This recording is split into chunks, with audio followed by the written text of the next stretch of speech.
Therefore, say I'm kwaba edi about the Punch TV so Mr. Selbe share video edi amame amafo front so enye bi ahwe no wahu ne yekoso ewo oman Ghana mu hanu say media the actual bronin Mr. Selbe mi subscriber team ne so say the be upload video bi a on sabetimi aka na so atimi ahwe no wahu ne yekoso ewo oman Ghana mu hanu say the Punch TV ye de bi a fato yon say ensem de betwa go media ne su bia no ye de beba be sommo ye mamani emfi wo ho ye mama sonso ensi wo ho ye wo party e bia no ye de beba be sommo de fa celebrate si ho asofo bi nsem a wotena media no so ekekam anaso se empo ensem bi e betwa aguo wo media ne so se fa amanyofo ho anase temamuni bi ho ne nsem no epopo wo media ne so nko ade a ye beba be fa ne yaka no se de sitie de wo mu hye ne so se the Punch TV for yenyi bi film waves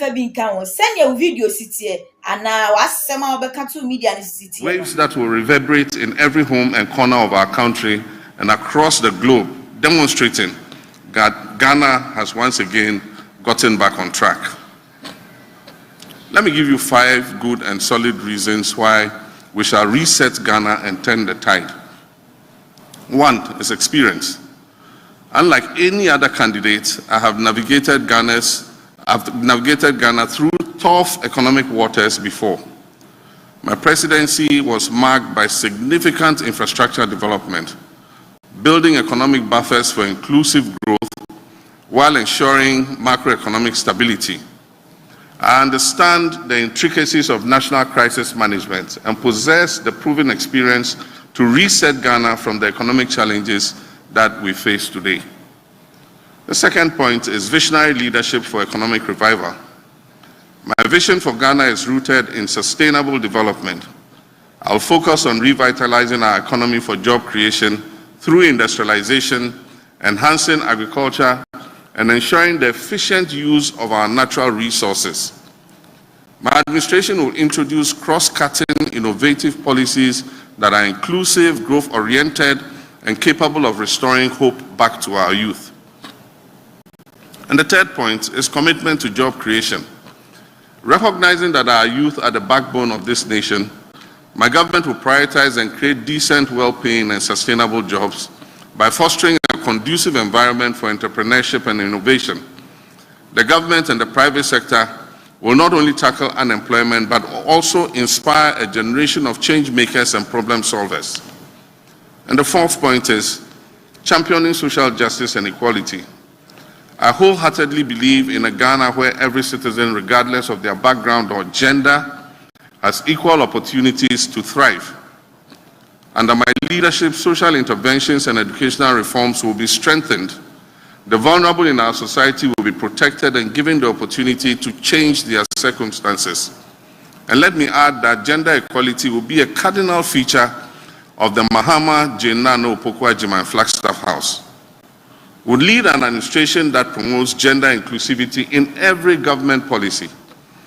And that is why we propose to establish a National Women's Bank to empower women to close the gender gap financially.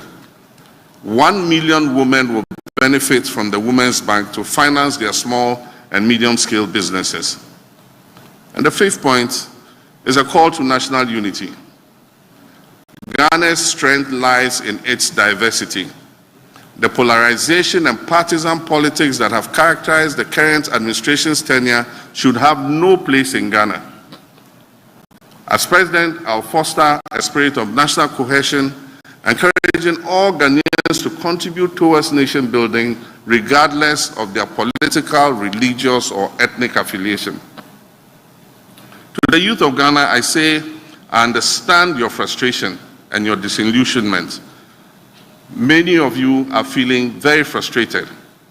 I can relate to the recent cynicism and massive mistrust you have in our body politics because the current government has been undeserving of your trust. The challenges of today might seem insurmountable, but I urge you to look beyond the present and dream with me of a reset Ghana, the Ghana we all want, where your talents and hard work will determine your success. I promise a Ghana where you are not sidelined, but at the forefront of change, where you can live happy lives and still achieve your optimum potential. This is not just a promise, it's a commitment. I will reset the economy and Ghana will be open for business for 24 hours a day.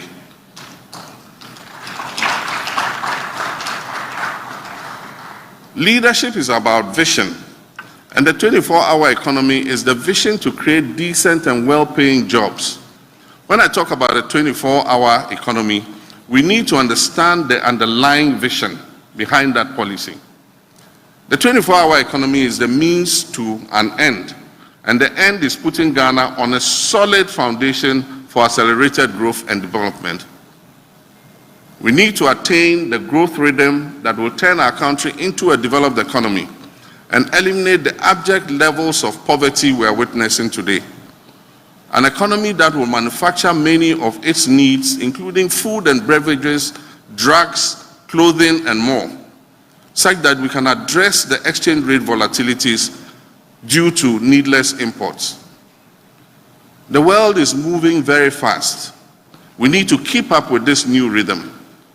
So first, think of the 24-hour economy as an accelerator, the best accelerator or catalyst we could possibly have.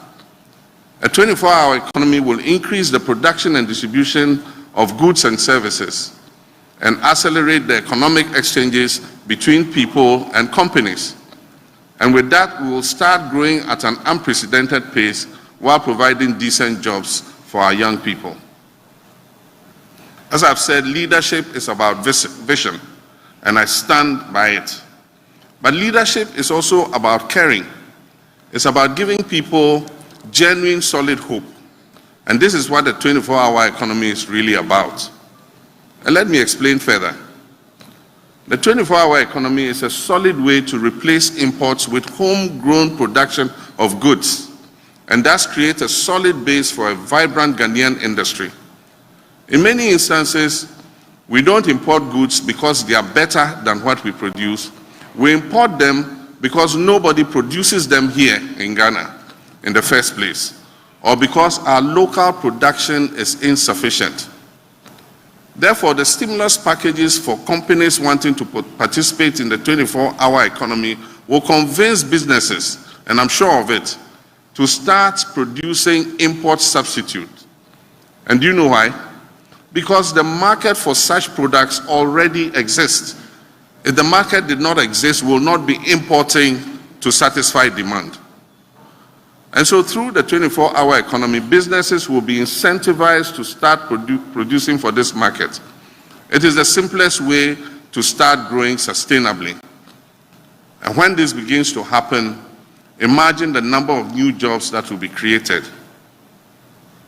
And here's another thing about the 24-hour economy. It will boost exports. Many Ghanaian companies still will start looking for foreign partners to develop their businesses to take advantage of the new opportunities available to them via this policy. Indeed, thanks to the African Continental Free Trade Area, these partnerships will open new foreign markets to Ghanaian companies. And goods produced in Ghana will then be exported to other parts of our continent, to Asia, to Europe, or North America, using the connections of these foreign partners that we have had.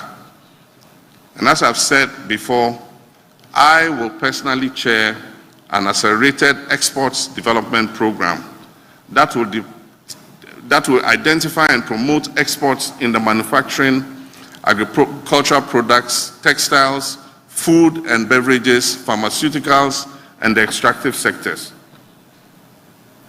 It is important to understand that the 24-hour economy will generate a network of foreign markets for Ghanaian entrepreneurs and will transform Ghana into an export-led economy. So I say that the 24-hour economy is also about national pride. It is about creating jobs through enhanced productivity, connecting Ghana with the wider world, and making companies proud of what they can accomplish here. Once the policy is set in motion, the rhythm of growth will start to accelerate exponentially, and Ghana will be open for business again. This initiative will anchor my determination to change the structure of the Ghanaian economy through the active support of private sector-led growth. And so be assured that the 24-hour economic policy initiative is a well thought through, data-driven, evidence-based, and comprehensive policy to expand critical and strategic segments of our economy sustainably, and it will liberate Ghana from the shackles of unemployment and economic dependence. And so, governance and fighting corruption for development. I am committed to drastically reducing the size of government, and rightly so. This government has sufficiently proven to Ghanaians that with over 120 ministers and deputy ministers, all they could offer was to run our economy aground. I will run a lean, highly effective and efficient government of no more than 60 ministers and deputy ministers. And this is solid proof of my genuine commitment to curbing government expenditure. This leaner government will be the cleanest government Ghana has ever experienced. It will serve Ghanaians far better and set higher standards for future governments. What we have now can obviously never and should never be a yardstick for governance. My goal is to launch a renewed fight against corruption. I'll keep my appointees in check, and Ghanaians can be assured that drastic steps will be taken to punish the corrupt officials and their accomplices in this present administration. No actor in this NPP corruption enterprise will be spared. We'll also take action to repossess what has been unlawfully stolen from the Ghanaian people. As we all know, government procurement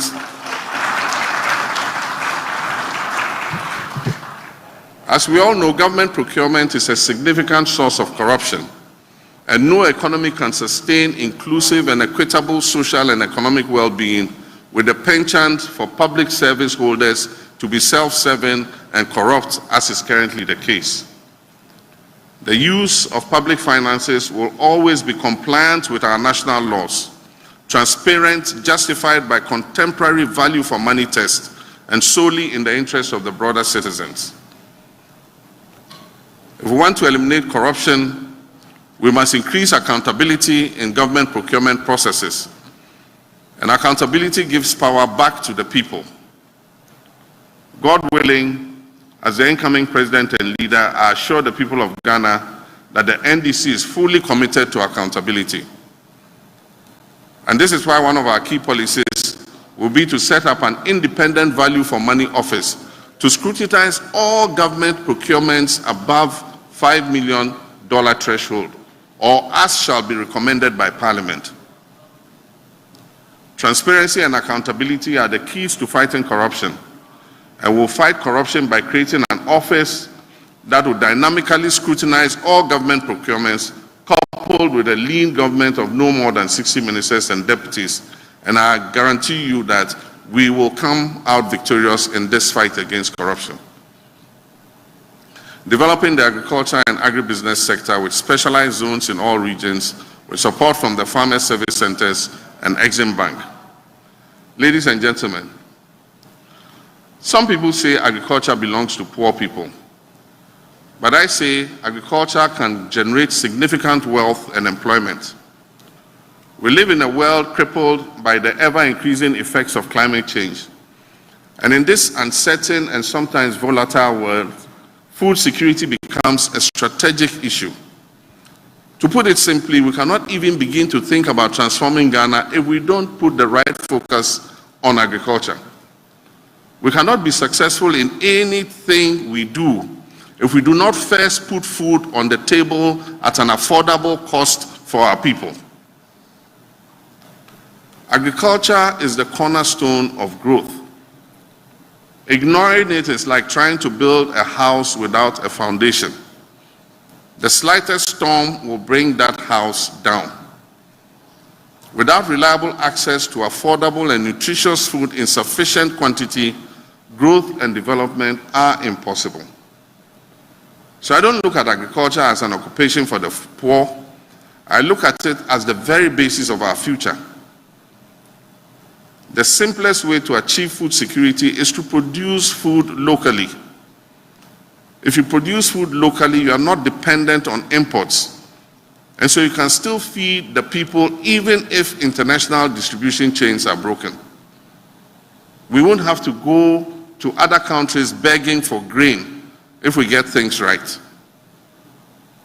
This is the food security strategy I'm fighting for, and this is why I'm looking at farmers, fishermen, and other protein producers as strategic partners in building the Ghana we want, a modern, vibrant, thriving Ghana. Others may look down on agriculture, but I don't, because I'm a farmer myself. I see farmers as my close brothers and sisters because of their strategic importance in helping Ghana become a true black star, not only of Africa, but of the world. Farmers and fishers inspire me, and I hope that I will inspire them too. And let me just share 3 examples of the policies we will implement as soon as we form the next government. I've said already that we shall establish special agro-industrial zones in the 16 regions of our country to add value to local crops they have a comparative advantage to produce, and thereby boost exports and reduce raw material imports. Secondly, we shall create opportunities for farmers to improve food security and bolster economic growth through the establishment of farmer service centers across the country. This will be enhanced by well-established farmers' cooperatives, advanced farming techniques, modern digital tools, and the promotion of agribusiness. And the third, we will launch a program similar to the Operation Feed Yourself and Industries program of the early 1970s to make Ghana self-sufficient in basic staples and curb unnecessary imports of things that we have a comparative advantage to produce. All 3 policies exemplify to the highest degree my vision of agriculture as a cornerstone of our future growth. True leadership, like I said, is about vision and about empowering the people to live that vision. Now I turn to digital youth. Let's face it, the digital revolution is here to stay. It has already transformed our lives in ways that were simply unpredictable only a few decades ago, and it will continue to do so. Around the world and here in Ghana, we now have digitized factories and even digital agriculture. This is the 4th industrial revolution. Indeed, the 5th industrial revolution, the cognitive age that brings human and machine intelligence into close proximity for sustainable growth, beckons us. And the sooner we embrace it, the more prosperous our nation will become. And this is why I'm a true and firm believer in the right to affordable and reliable internet for all our citizens. I believe that currently everybody should have access to internet connectivity. You may remember that 4 years ago, I promised Ghanaians that if elected president, I'll provide them with universal and affordable internet access. This promise still stands because my vision of a digital Ghana is as strong as ever. It is a vision that led me as president to deploy massive fixed and wireless broadband for reliable internet across our country, and it remains an undying vision. We need to be young in mind and in spirit, and this is a fabulous time in history, a time which we must be bold, create, and take advantage of the huge opportunities the digital world, particularly the digital economy, affords us. And so based on this vision of a new, vibrant digital Ghana, the next NDC government under my administration will partner with local tech startups and businesses to launch a digital jobs initiative to create at least 300,000 skilled employment opportunities for the youth in this sector. And so imagine this, 300,000 employment opportunities for our young people. And this is the field that they not only love, but they often excel at.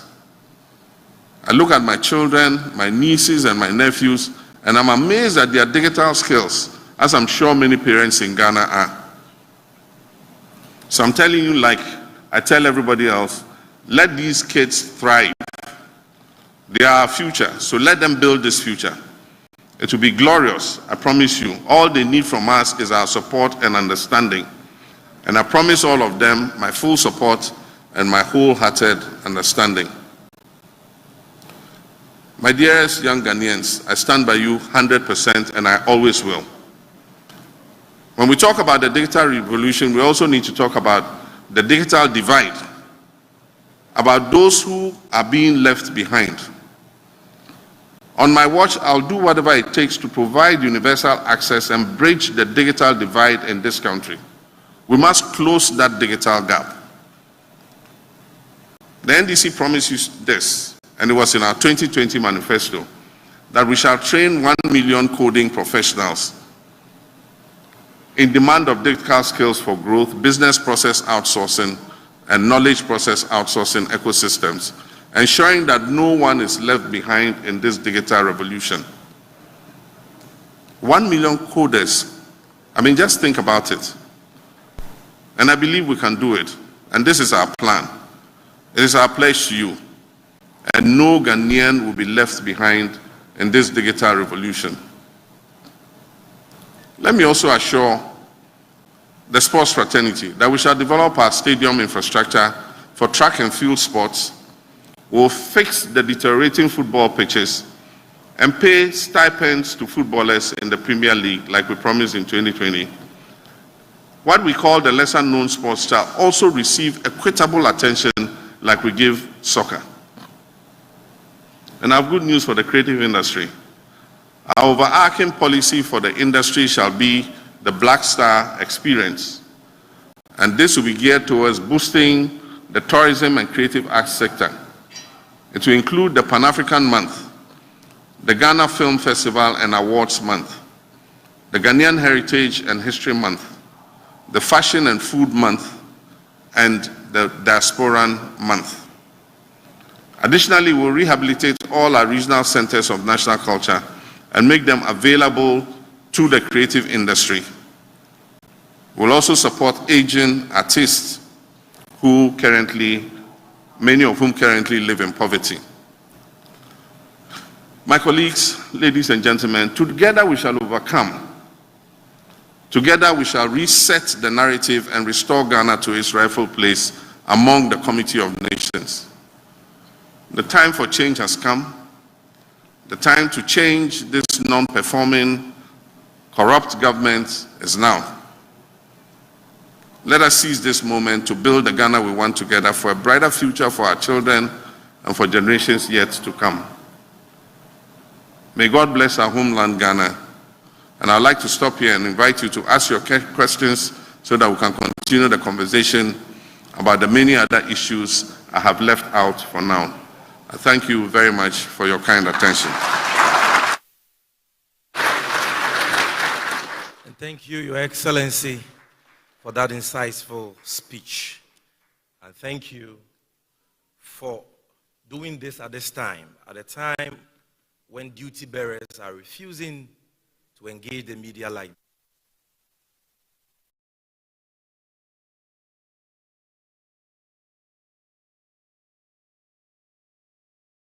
You're watching the live coverage of this media encounter by former President John Dramani Mahama here at the Kempinski Gold Coast Hotel. He's just gone through his speech for the day, highlighting some of the key issues of concern to him and, of course, to his party. They've been talking about his experience, he being a visionary leader. He's also been talking about his commitment to job creation, championing social justice and equality, and makes the promise that indeed gender equality will be key for him and, of course, his running mate Nana Jane Opoku-Agyeman when they take over the Flagstaff House, as he puts it. As it stands now, is a turn of the media to ask all the pertinent questions there are, and they will be getting to them shortly once they start asking the questions. And you can see in your shots there, Sami Jemfi there setting the tone for the number of questions that will be asked. But of course, he mentions that it's time for change and that Ghana is in the West States and that it's a nation in peril, like he describes it, and that no one will be left behind, and it looks like no one has been spared by the economic woes. And he mentions that even the media has not been spared. He also talks about the fact that he's going to come with a lean government, 60 ministers, including deputies, he talks about. And he also mentioned that when it comes to the issues about corruption, no one in the NPP government who is involved in any form of corruption will be spared. He also talks about the reclamation of, government properties that has been looted, he says, including state lands, amongst others. He also talks about commitment to accountability as a party, and he highlights the key focus on agriculture for the party. Also the issue about special agro-industrial zones that will be set up. He also talks about digital drive and revolution. He calls it a digital revolution that will be introduced by the NDC, and also making sure that there will be a bridge in the digital cap. And I think it's a good time to take you back to the Kempinski Gold Coast Hotel for the first set of questions. And I can see in the shots there a journalist there asking questions. That's the GJA journalist, okay? And that's the president of the GJA there asking his question, setting the tone. Let's go live. Interesting. I also extend saying warm greetings to every one of us here. This media encounter with the flag bearer of the National Democratic Congress, His Excellency former President John Dramani Mahama, is crucial because it further deepens our democracy, and more importantly, it gives the media the opportunity to scrutinize the vision and programs of someone seeking to occupy the highest office in the land once again. At this juncture, the GJ would like to commend former President Mahama for availing himself once again of scrutiny as he outlines his visions and programs for the country. We hope that the former president continues on this path if he wins the election, so that it will not be a 9-day for the country. We hope that the former president continues on this path if he wins the election, so that it will not be a 9-day wonder. I want to state that the former president is still a member of the GJA in good standing, and we appreciate that. Thank you. We indeed appreciate that. Yes. The GJA has the core mandate to ensure that journalists and media houses get the freedom to operate by holding government and society accountable. We are also duty bound to ensure the welfare of hardworking journalists. Therefore, I'll focus my brief questions on press freedom and the welfare of journalists. Press freedom. Your Excellency, the safety of journalists is one of the most critical issues that the GJA wants you to address if you win the upcoming election. In recent times, attacks on journalists and media houses have been on the rise, with some media personnel sustaining severe injuries. The situation was getting out of hand until we started blacklisting some high-profile personalities. One unfortunate aspect of this situation is the lack of political actors condemning attacks on journalists. The GJ believes that if influential individuals, including presidential candidates like your humble self, condemn such attacks, the issue will diminish. These attacks contributed to our poor performance on the World Press Freedom Index. This is something we need to work on. I must say that this year, our performance on the Press Freedom Index improved due to the blacklisting measures we instituted. Yeah, Mr. President, still waiting now for the question. Yes. We want to ask, Mr. President, to enhance press freedom in this country, we are demanding amendment of certain provisions of the Electronic Communications Act and the Criminal Code, specifically Section 208 of the Criminal and Other Offences Act of 1960. This arbitrary application of the laws only instills fear in the media and the public. We want to ask, should Mr.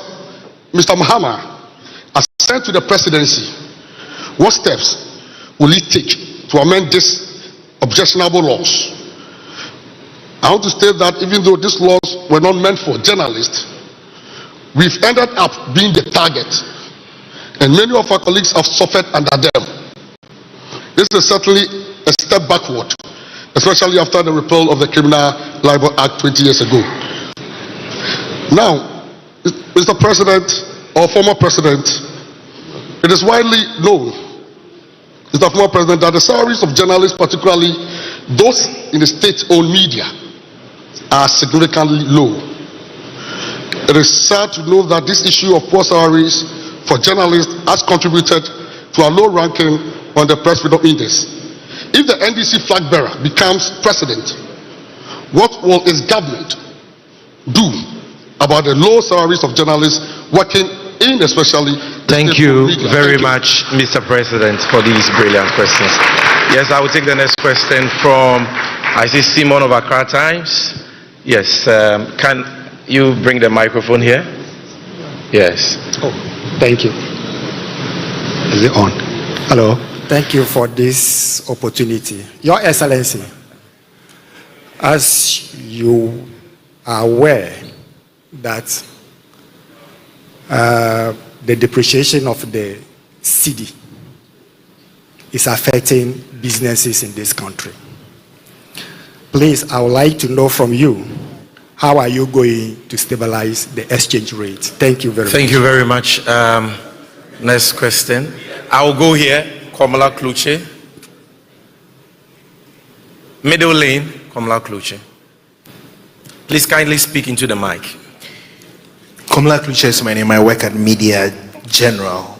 There's excruciating hardship in the country. We have seen you lament on same. How do you intend solving this? But whilst at this, can you believe in Ghana, we are building a house to house the vice president, and it's supposed to cost $13.9 million US. This is located at the Switchback Road. Your government at the time said it cost $5.9 million US. The VIP currently, Dr. Bawumia, said they would have to do some renegotiation with the contractor. What do you intend to do about the weed infested house supposed to house your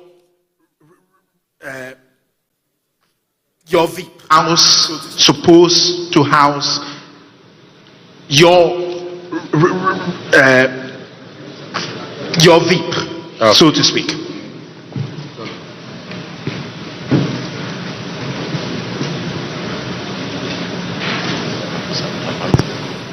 Very much, Komala Kafwide.